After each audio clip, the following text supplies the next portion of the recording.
You're standing in line at a bank. The teller hands you a slip of paper. Numbers on a screen. Direct deposit. Done. But 2,000 years ago, that same act looked nothing like this. A Roman soldier held out his hands, and what dropped into them was white, coarse, and sharp on the tongue. Salt. That handful of crystals is the reason your paycheck has the name it does. And the road from a salt ration to a digital pay stub is stranger than you'd expect. Let's turn the page and go back. Not to Rome. Further. In the river plains of old Babylon, about 4,000 years ago, slaves didn't earn coins. Coins didn't exist yet. What they got was salt. Not a gift, not a bonus. It was the deal. You work, you get salt. It kept meat from going rotten. It made bland grain taste like food. And in a world without fridges, that made salt worth more than copper, more than cloth, more than almost anything you could hold. A scribe pressed a reed into wet clay, marking how much salt went to which household. That clay tablet was, in a very real sense, the first payroll ledger in human history. Salt was money before money had a name. But why salt? Why not grain or wool or leather? Here's what most people miss. Salt is light. You can carry a lot of it. It doesn't rot. You can split it into small portions or combine it into large ones. It holds its value across seasons because the need for it never stops. Your body craves it. Your food needs it. Your meat spoils without it. Every trait we now look for in good money, salt had first. But there's one key flaw. Nobody can cap the supply of salt. The earth makes more of it every day. And that fact, that endless supply from nature, would eventually force a shift. But not for a long time. Not until someone built an empire that needed to pay a standing army, feed it, move it, and keep it loyal across thousands of miles. Now picture this. A young man from a farm near the Tiber joins the Roman legions. He's handed a sword, a shield, and a daily ration of salt. His annual pay comes partly in silver coins called denarii, and partly as salt or a salt credit. The Romans had a word for this portion, salarium. From Mauritius sal, their word for salt. That word is the direct ancestor of your salary. But the obvious take here, the one that gets passed around at dinner parties, is that soldiers got paid in pouches of salt. And that's not quite right. The truth is messier. Around 85 years after the birth of Christ, a Roman fort near the edge of Britain called Vindolanda kept records on thin wooden tablets. These tablets show something that doesn't fit the simple story. The split between coin and salt in a soldier's pay leaned more toward coin, even that early. The salarium wasn't a bag of white crystals tossed at a soldier. It was a line item, part cash, part goods, tracked in ledgers by military clerks. And the shift away from salt was already underway. What drove it wasn't taste or tradition. It was logistics. Think about what it takes to move salt to a frontier fort in Britain or along the Danube. You need mines or coastal salt flats. You need workers. You need wagons, roads, guards, and storage that keeps the rain out. One road in Italy, the Via Salaria, existed for this sole purpose. Its name means French salt road. And the scale of what moved along it was wild. Thousands of tons of salt per year loaded into ceramic jars, each one worth a handful of small coins. That trade made up a serious chunk of the entire regional economy. That's not a side business. That's a pillar holding up a civilization. But here's where the tension builds. Salt is heavy. Fragile jars break on bad roads. Raids hit caravans. A single wet season could ruin an entire shipment. Every time a supply line broke, soldiers at the other end went without. And a Roman soldier without his rations was not a patient man. Morale crumbled. Desertion spiked. Commanders scrambled to find local salt sources or borrow from traders at ugly markups. The system worked until it didn't. And when it failed, someone had to fix it. Julius Caesar was the one who cut the knot. He pushed through a reform that sounds simple but changed everything.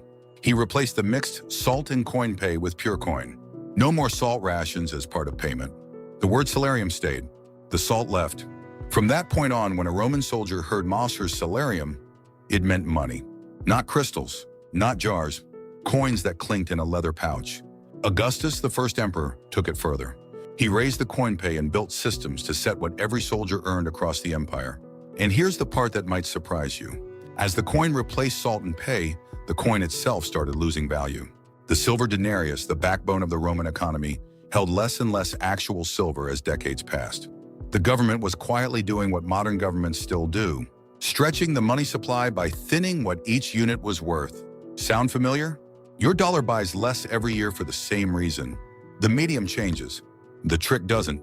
But that still doesn't explain why governments clung to salt so hard, even after it left the paycheck. And the answer is taxes. If you control the salt, you control the table of every household in your empire. Rome slapped duties on salt that brought in a useful cut of state income. Now look east to Tang Dynasty China about 1,000 years later. The imperial court ran a full salt monopoly. Every grain produced, every bag sold, taxed and tracked. The revenue from that single policy funded more than half the government's entire budget. Let that land. One mineral, one tax. Half the budget of one of the largest empires the world has ever seen. That's not a footnote in history. That's the engine. And it wasn't just ancient empires. Jump forward again to British-controlled India in the early 20th century. The colonial government taxed salt at rates that made it a luxury for the poorest families. You might know what happened next. A thin man in a white cloth walked to the sea and picked up a lump of natural salt from the mud. Gandhi's Salt March wasn't just about freedom.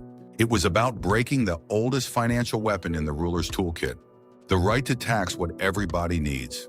But here's where the thesis hits its limit. And being honest about that limit makes the whole story sharper. Salt's power as a form of money depended on one thing: scarcity. In coastal regions where salt flats stretched for miles, salt was cheap and common. It never served as money there. No one in ancient Egypt treated salt the way Babylonians did, because Egyptians had too much of it. The rule only worked when salt was hard to get, when you lived inland, far from the sea, surrounded by mountains or jungle. Remove the scarcity and salt becomes just a mineral. This matters because it tells you something deeper about money itself. Value isn't in the thing. It's in the gap between how much people want it and how hard it is to find. Salt taught humanity that lesson long before gold did. Let's turn the page one last time. The word itself. Salarium first shows up in a soldier's account written on papyrus around 80 years after Christ. A clerk in Egypt scratched it into a column of expenses. Then Roman law began to use the term in formal codes.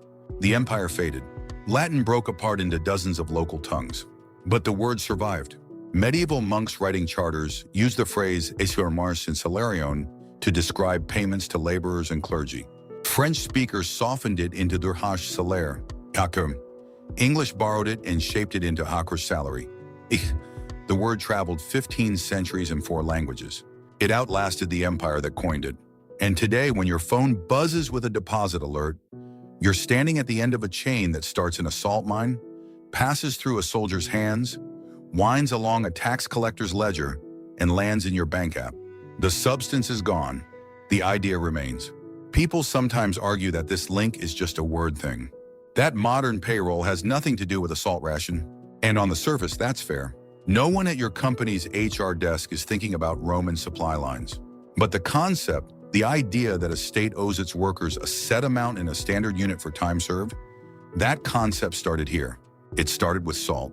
The unit changed. The principle didn't. Every new form of pay since then has followed the same arc. A useful thing becomes a symbol of value. The symbol breaks free from the thing. And in the end, the symbol is all that's left. Salt to coin, coin to paper, paper to pixels. If this story gripped you, you'll want to hear the one about how a single spice nearly broke an empire and launched an age of exploration. That one is waiting for you right now. And if these stories are the kind that keep you thinking, subscribe. The next page is always turning. So the next time you check your bank balance, remember this. Somewhere in that number, pressed deep into the language itself, there is still the taste of salt.